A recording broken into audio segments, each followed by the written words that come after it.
کا آغاز ہوتا ہے۔ یہ قوم کا نام ہے جن کا واقعہ آگے چل کر ان آیات میں آئے گا جو اس صورت میں موجود ہیں۔ اسی قوم کے نام سے اس صورت کو ذکر کیا گیا۔ مکی صورت ہے، اس کا موضوع بھی وہی جو مکی قرآن حکیم میں انبیاء اکرام علیہم السلام کو مبعوث کیا گیا، ان کی قوم کے سامنے انہوں نے دعوت رکھی، قوم نے مطالبہ معجزہ کیا، ان کو بعض اوقات معجزات دکھائے گئے، پھر اس باوجود اس کے قوم نے انکار کیا، پھر ان پر عذاب آیا، ایمان والے بچا لیے گئے۔ یہی رودات اس میں بھی ذکر کی جاتی ہے۔ بسم اللہ الرحمن الرحیم، الف لام را، یہ حروف مقطعات ہیں۔ تلک آیات الکتاب، یہ آیتیں ہیں کتاب کی، و قرآن مبین، اور قرآن واضح کی، ایسا قرآن جو بالکل واضح ہے۔ ربما یود الذین کفروا، بسا اوقات تمنا کریں گے وہ لوگ جنہوں نے کفر کیا، لو کانوا مسلمین، کاش کہ وہ ہوتے مسلمان۔ یہ ان کی تمنا ہوگی جب وہ عذاب کو دیکھ لیں گے، یا یہ کہ جب موت سے دوچار ہوتے ہیں، یا یہ کہ روز قیامت جب یہ اپنے انجام سے دوچار ہوں گے۔ ذرہم، فرمایا جا رہا ہے کہ انہیں چھوڑ دیجیے ان کے حال پر، یاکلوا و یتمتعوا، یہ کھائیں اور فائدہ اٹھائیں۔ جس طرح سے دنیا میں جانور بھی کھاتے پیتے ہیں اور مہلت سے فائدہ اٹھاتے ہیں، یعنی ایک زندگی گزارتے ہیں۔ وَيُلْهِهِمُ الْعَمَلُ، اور انہیں غفلت میں ڈال رکھی ہے ان کی امیدوں نے، غفلت میں ڈال رکھا ہے ان کو ان کی امیدوں نے۔ عمل سے مراد کیا ہے کہ انسان آرزویں قائم کر لے، یہ کرنا ہے اور پھر وہ کرنا، لمبی چوڑی پلاننگ مستقبل کے بارے میں، جیسے طول عمل سے تعبیر کیا جاتا ہے، اور اس سے مراد ہے دنیا کے بارے میں لمبے چوڑے منصوبے انسان کے، اور یہ اکثر انسان کو پھر غافل کر دیتے ہیں نیک اعمال سے، اسی طرح سے آخرت سے۔ تو فرمایا کہ یلہہم العمل، انہیں غفلت میں ڈال رکھی ہے ان کی لمبی چوڑی امیدوں نے۔ فسوف یعلمون، ان قریب وہ جان لیں گے جو کچھ انہوں نے کیا ہے۔ وما اہلکنا من قریۃ، اور نہیں ہلاک کیا ہم نے کسی بستی کو، الا ولہا کتاب معلوم، مگر یہ کہ اس کے لیے ایک لکھی ہوئی میعاد مقرر تھی۔ کتاب سے مراد میعاد ہے، یعنی وقت مقررہ۔ ما تسبق من امت اجلہا، نہیں آگے نکل سکتی کوئی امت اپنے مقررہ وقت سے، وما یستاخرون، اور نہ اس سے پیچھے رہ سکتی ہے۔ وقالوا، اور انہوں نے کہا، یا ایھا الذی نزل علیہ الذکر، اے وہ کہ جو یہ سمجھتا ہے، جسے یہ خیال ہے کہ اس پر ذکر نازل کیا گیا۔ نبی اکرم صلی اللہ علیہ وسلم کو طنز کرتے ہوئے مشرکین یوں کہتے تھے، یا کہا کہ اے وہ کہ جسے گمان ہے کہ اس پر ذکر نازل ہوا، انک لمجنون، یقیناً تم تو دیوانے ہو۔ آپ صلی اللہ علیہ وسلم کو طرح طرح سے زبانی اذیتیں پہنچانے کی کوشش کرتے، ان میں یہ بھی ایک انداز تھا۔ الذکر سے مراد قرآن حکیم ہے، قرآن حکیم آپ پر نازل کیا گیا۔ اب سوچنے کی بات یہ ہے کہ جو الزام لگانے والے ہیں، ایک جانب تو قرآن حکیم کو سن رہے ہیں کہ اس میں کیسے اعلیٰ علم و حکمت کے موتی بیان ہو رہے ہیں، اور دوسری طرف کہتے ہیں کہ تم تو دیوانے ہو۔ تو ان کے قول و فعل میں ہی تضاد ہے، ان کے اپنے مانے ہوئے میں اور کہے ہوئے میں تضاد ہے۔ جانتے ہیں اس بات کو کہ حکمت بھرا کلام ہے، اور لانے والے کو تانا اس طرح دیتے ہیں۔ فرمایا لو ما تاتینا بالملائکہ، کیوں نہیں لے آتے آپ ہمارے سامنے فرشتے، ان کنت من الصادقین، اگر آپ سچوں میں سے ہیں۔ ما ننزل الملائکہ، اللہ فرماتے ہیں کہ ہم نازل نہیں کرتے فرشتوں کو الا بالحق، مگر حق کے ساتھ۔ مراد یہ ہے کہ جب حق واقع ہو جائے، یعنی عذاب کا فیصلہ کر دیا جائے، فرشتے آتے ہیں تو عذاب لاتے ہیں، تم کس چیز کی جلدی مچا رہے ہو۔ وما كانوا اذا منذرین، اور جب ایسا ہو جائے گا، یعنی فرشتے آئیں گے، تو پھر ان کافروں کو مہلت نہ دی جائے گی۔ انا نحن نزلنا الذکر، بے شک ہم ہی نے الذکر نازل کیا۔ انہوں نے اعتراض کرتے ہوئے یہ کہا کہ وہ جسے گمان ہے کہ اس پر ذکر نازل ہوتا ہے، اللہ نے فرمایا کہ یہ قرآن، یہ ذکر ہم نے نازل کیا ہے۔ انا نحن نزلنا الذکر، بے شک اس میں کوئی گمان ہی نہیں، اس میں کوئی شک ہی نہیں، یہ تو یقینی بات ہے کہ ہم نے یہ قرآن نازل کیا۔ وَإِنَّا لَهُ لَحَافِظُونَ، اور بے شک ہم ہی اس کی حفاظت کرنے والے ہیں۔ دوسرے معنی یہ کیے گئے کہ بے شک ہم ہی آپ صلی اللہ علیہ وسلم کی حفاظت کرنے والے ہیں، یعنی یہ کہ مشرکین یہ کہتے ہیں کہ یہ مجنون ہے، ہم نے آپ کی حفاظت کی ہے ہر قسم کے جنون سے، ہر قسم کی غلط خیالی سے، اور آپ کو اپنی حفاظت میں رکھا ہے، یعنی آپ حفاظت کے حامل ہیں، یعنی معصوم عن الخطا ہیں۔ آپ جو کچھ فرما رہے ہیں وہ اللہ کے نازل کردہ کے موافق فرما رہے ہیں۔ اور دوسری بات یہ کہ قرآن حکیم کی حفاظت کی ذمہ داری اللہ نے لی ہے، جو معروف ترجمہ مشہور ہے۔ تو دونوں باتیں اپنی جگہ درست ہیں، قرآن حکیم کی حفاظت کا ذمہ بھی اللہ نے لیا، اور اسی طرح سے قرآن حکیم کے معنی و مفاہیم جو احادیث مبارکہ میں آئے ہیں اس کی حفاظت کا ذمہ بھی اللہ نے لیا، اس لیے کہ الفاظ موجود رہیں اور مفاہیم غائب ہو جائیں۔ کوئی ایسی کتاب آپ کو آج مل جائے جس کے بارے میں یہ معلوم ہو کہ اللہ نے نازل کی تھی، مثال کے طور پہ صحف موسیٰ، اس کا جاننے والا کوئی نہ ہو، اس زبان کو سمجھنے والا کوئی نہ ہو، اس کے معنی و مفاہیم کا جاننے والا کوئی نہ ہو، تو کتاب ہدایت نہیں بن سکتی۔ معلوم ہوا جب اللہ کتاب کی حفاظت کا ذمہ لیتے ہیں تو مطلب ہے کہ کتاب کے اندر جو ہدایت ہے اس کی ساری تفصیل کی حفاظت بھی اپنے ذمہ لیتے ہیں، اور قرآن حکیم کی ہدایت نامکمل ہے جب تک سنت مبارکہ کو اس کے ساتھ نہ جوڑا جائے۔ تو کتاب و سنت یعنی کل دین کی حفاظت اللہ نے اپنے ذمہ لے رکھی ہے۔ وَإِنَّا لَهُ لَحَافِظُونَ، بے شک ہم ہی اس کے محافظ ہیں۔ وَلَقَدْ أَرْسَلْنَا مِن قَبْلِكَ، اور تحقیق ہم نے آپ سے پہلے بھی جناب صلی اللہ علیہ وسلم کئی رسول بھیجے، فی شیع الاولین، پچھلے گروہوں میں، وما تاتیہم من رسول، اور نہیں آتے تھے ان کے پاس کوئی رسول، الا کانوا بہ یستہزئون، مگر قوم والوں کا حال یہی تھا کہ وہ ان کا مذاق اڑایا کرتے تھے۔ کذالک نسلکہ، اسی طرح سے ہم داخل کر دیتے ہیں اس کو، کس چیز کو؟ قرآن حکیم کو، یا قرآن حکیم کے استہزاء کو، دو معنی کیے گئے، فی قلوب المجرمین، مجرموں کے دلوں میں قرآن حکیم کو داخل کر دیتے ہیں، تو معنی یہ ہوں گے کہ اہل ایمان کے دلوں میں قرآن حکیم کی حقانیت کو ثبت کر دیتے ہیں اور مجرمین اس سے فائدہ نہیں اٹھا پاتے۔ اور دوسری جانب یہ کہ مجرمین جب یہ دیکھتے ہیں کہ اہل ایمان پر، قرآن پر ڈٹے ہوئے ہیں، تو وہ ان کے دل محروم ہو جاتے ہیں اور مستہزا کرنے لگتے ہیں، مذاق اڑانے لگتے ہیں مجرمین۔ سل کے قرآنی سے کیا مراد ہے کہ اس کا دل میں داخل ہوتا ہے، یعنی جیسے ہی قرآن حکیم نازل ہوتا ہے تو مشرکین کے دل بجھ جاتے ہیں اور وہ اس کا مذاق اڑاتے ہیں۔ کذالک نسلکہ، استہزاء قرآنی کو ہم داخل کر دیتے ہیں، یعنی عذاب کے طور پر، فی قلوب المجرمین، مجرموں کے دلوں میں، کہ وہ اس کا مذاق اڑا کر اپنے آپ کو عذاب کے لیے ثابت کر دیں، یعنی یہ ثابت کر دیں کہ ان پر اللہ کا عذاب آنے والا ہے۔ لا یؤمنون بہ، وہ نہیں مان لاتے اس قرآن پر، وقد خلت سنت الاولین، تحقیق گزر چکی ان سے پہلے والوں کی بات، یعنی ان کا طریقہ کہ وہ بھی ایمان لانے والے نہیں تھے۔ ولو فتحنا علیہم بابا من السماء، اور اگر ہم کھول دیں ان کے اوپر کوئی دروازہ آسمان سے، فضلوا فیہ یارجون، اور پھر یہ ہو جائیں اس میں چڑھنے والے، یعنی اوپر جائیں، لقالو، پھر اس کے باوجود بھی یہ کہنے والے ہوں گے، یعنی اس طرح سے اگر معجزانہ طور پر ہم نازل کریں اس قرآن کو اور وہ معجزہ ان کے لیے آنکھوں سے دیکھنے والا بھی ہو، انما سکرت ابصارنا، پھر بھی یہ کہیں گے کہ ہماری آنکھوں کو بند کر دیا گیا، ہم پر نظر بندی کر دی گئی، بل نحنو قوم مسحورون، بلکہ یہ کہیں گے کہ ہم تو ایسے لوگ ہیں جن پر جادو کیا گیا۔ معجزے کو دیکھ کر یہ کہیں گے ہم پر جادو کر دیا گیا، تو فائدہ کوئی نہیں ان کو معجزہ دکھانے کا۔ وَلَقَدْ جَعَلْنَا فِي السَّمَاءِ بُرُوجًا، اور تحقیق ہم نے آسمان میں بروج بنائے ہیں۔ برج کے معنی کیا ہوتے ہیں کہ کوئی ایسا اونچا مقام جہاں سے حفاظت کا اہتمام کیا جائے، جیسے فصیل بنائی جاتی ہے شہر پناہ کی، تو اس پر ایک اونچا مقام چوٹی کے طور پر یا اسی طرح چوکی کے طور پر بنایا جاتا ہے جہاں پر بیٹھنے والے محافظ دستے وہ دور تک دیکھ سکیں۔ اسی طرح آسمان کی حفاظت کو اللہ سبحانہ و تعالیٰ نے اس طرح رکھا کہ اس میں بروج بنائے ہیں، فرشتے وہاں موجود ہوتے ہیں، کوئی اگر جا کر جنات میں سے جا کر وہاں سے کوئی بات اچکنا چاہے، جیسے کہ نزول قرآن سے پہلے یہ معمول تھا کہ جنات جاتے تھے اور جا کر آسمان سے کچھ باتیں غیب کی لے آتے تھے اور اس کے بعد اس میں 100 جھوٹ ملا کر دنیا والوں کو سناتے تھے، اور اس طرح سے ان کی کہانت کا کاروبار چلتا تھا۔ آج بھی آپ دیکھ لیجئے جو کاہن قسم کے لوگ بیٹھے ہوئے ہیں، قسمت کا حال بتانے والے اور ہاتھ کی لکیروں سے کچھ بتانے والے، یہ ساری چیزیں، تو ان کے بارے میں دین یہ بتاتا ہے کہ اس میں کوئی ایک بات ان کے ہاتھ آ جائے، کوئی ایک تکا ان کا لگ جائے تو اس میں 100 جھوٹ ملا کر وہ لوگوں کے سامنے پیش کرتے ہیں۔ حضرت عائشہ صدیقہ رضی اللہ تعالیٰ عنہ نے پوچھا تھا کہ یہ جو کاہن لوگ ہوتے ہیں بعض اوقات ان کی بات صحیح ہو جاتی ہے، تو آپ نے فرمایا کہ کوئی ایک بات کوئی جن چرا کر لاتا ہے، لا کر ان کے کان میں کہہ دیتا ہے اور یہ اس میں 100 جھوٹ ملا کر لوگوں کو سنا دیتے ہیں۔ باقی جب نزول قرآنی کا اہتمام ہوا، جب قرآن حکیم نازل ہو رہا تھا، تو پھر ان جنات کے لیے آسمان پر جا کر کچھ وہاں سے بات لے لینا اس کو بند کر دیا گیا، اور ان کے لیے شہاب ثاقب رکھا گیا، ایک ستارہ جو ان کو مارا جاتا تھا اور اس سے یہ دوڑتے ہوئے واپس آ جاتے تھے، اور ان کو مداخلت کا یعنی نزول قرآن میں وحی کے دوران وحی میں مداخلت کا اختیار نہیں تھا۔ تو یہاں بتایا جا رہا آسمان کی تو ہم نے حفاظت کی ہے، اس پر بروج بنائے ہیں، وَزَيَّنَّاهَا، اور ہم نے اسے مزین کر دیا ہے، للناظرین، دیکھنے والوں کے لیے۔ جو ستارے نظر آتے ہیں آسمان اس سے خوبصورت ہے، اس کا ایک اور مقصد یہ ہے کہ اس کے ذریعے سے حفاظت کا کام ہو۔ وَحَفِظْنَاهَا، اور ہم نے اس کی حفاظت کی ہے، مِن كُلِّ شَيْطَانٍ الرَّجِيمٍ، ہر مردود شیطان سے۔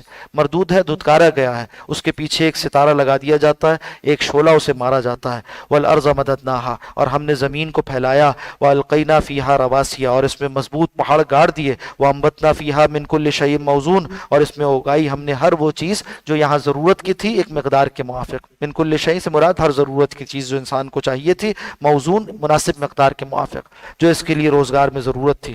وَجَعَلْنَا لَكُمْ فِيهَا مَعَائِشَ، اور ہم نے بنا دیے تمہارے لیے طرح طرح کے اسباب گزران، طرح طرح کے پیشے بنا دیے، ایک کی ضرورت کو دوسرے کے لیے کمائی کا ذریعہ بنا دیا۔ وَمَن لَّسْتُمْ لَهُ بِرَازِقِينَ، اور اے انسان تم تو نہیں ہو کہ ہر ایک کی روزی رسانی کرو، ہر ایک کو رزق تم پہنچانے والے تو نہیں ہو۔ وَإِن مِّن شَيْءٍ إِلَّا عِندَنَا خَزَائِنُهُ، اور نہیں ہے کوئی چیز مگر یہ اس کے خزانے ہمارے پاس موجود ہیں، وَمَا نُنَزِّلُهُ، اور ہم نہیں اتارتے ان خزانوں میں سے، إِلَّا بِقَدَرٍ معلوم، مگر ایک قدر معلوم پر، اندازے کے مطابق، جتنی ضرورت ہے اتنا اسے نازل کرتے ہیں۔ وارسلنا الریاح لواقح، اور ہم نے بھیجا ہواؤں کو ایسا کہ وہ بوجھل تھیں، اپنے ساتھ بادلوں کو لے کر آئیں۔ فانزلنا من السماء ماء، پھر ہم نے آسمان سے پانی برسایا۔ فاسقیناکموہ، اور اس پانی کو تمہیں پلایا، پاکیزہ پانی تمہارے پینے کے کام آتا ہے۔ وما انتم لہو بخازنین، اور اے انسان تم تو اس کو خزانہ کر کر رکھنے والے نہیں تھے، تم تو اس کو اسٹور کر کے رکھنے والے نہیں تھے۔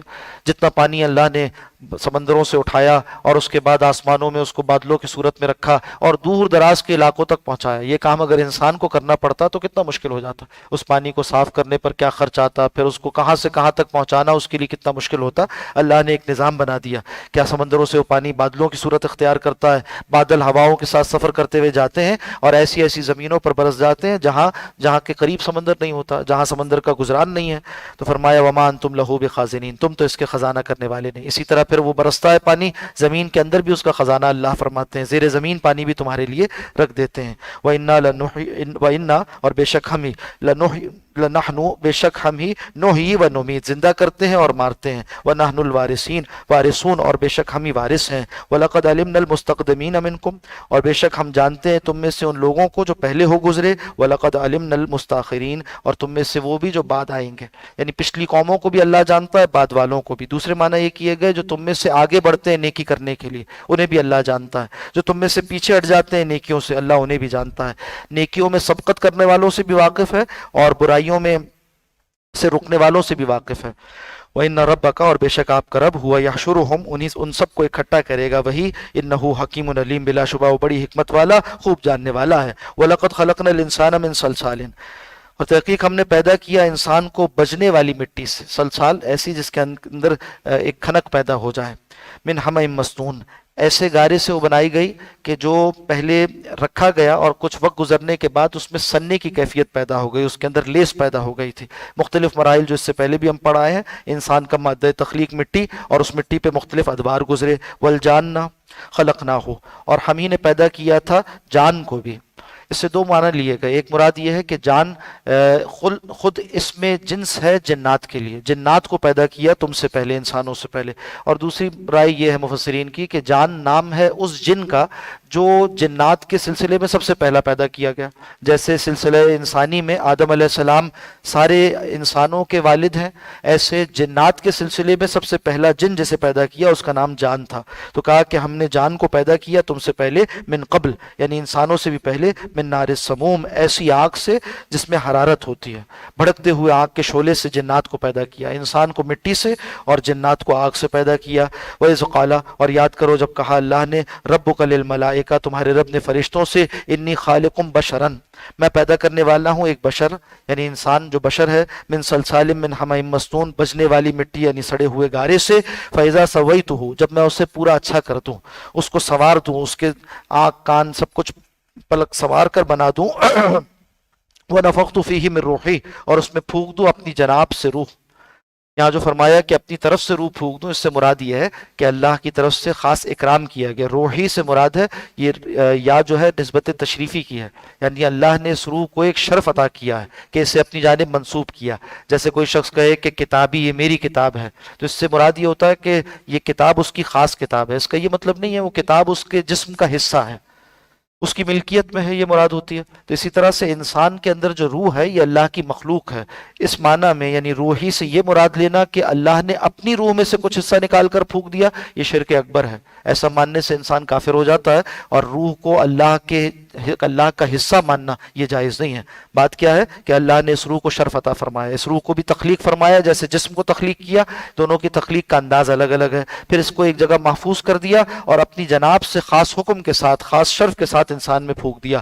فَقَعُوا لَهُ سَاجِدِينَ، پھر حکم دیا فرشتوں کو کہ ہو جاؤ اس کو سجدہ کرنے والے۔ فسجد الْمَلَائِكَةُ كُلُّهُمْ أَجْمَعُونَ، پھر سجدہ کیا سارے فرشتوں نے، سب کے سب اکٹھے ہو کر، الا ابلیس، سوائے ابلیس کے، ابا، اس نے انکار کیا سجدے سے،